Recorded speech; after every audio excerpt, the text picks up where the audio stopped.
Jason Garrett made it clear early in his Wednesday news conference he was not going to speak on the Ndamukong Suh ankle-stepping controversy.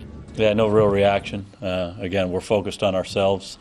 Obviously, he's a good football player. They have a good defensive team. He's a big part of it. Head coach Jason Garrett may not have had too much to say about the NFL's decision to let Suh play on Sunday, but he did talk about the defensive line for Detroit Lions and how they're going to match up against the Cowboys' strongest unit, the offensive line. They certainly have a great defensive line. They got a lot of good players. They've used a lot of resources to build that defensive line, and we understand what that challenge is. We have a tremendous amount of confidence in our guys, and they've done a great job for us. I think individually those guys have played well, but maybe more importantly, they've played well together. It didn't matter either way.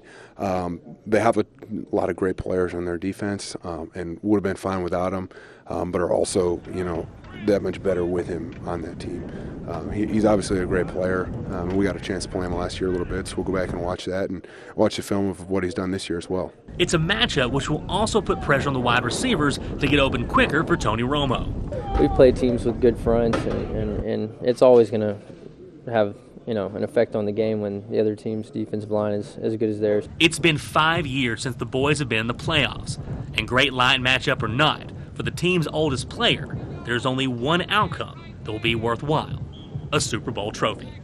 I think that's the only reason, you play the game. As players, we all want to be playing in that game and host that trophy. At the end of the year, just hoist it up and know that it was you accomplished your goal that you set out.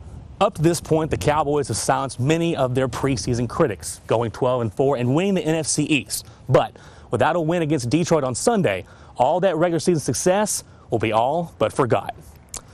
Reporting from Valley Ranch, Garrett Sanders, KETK News.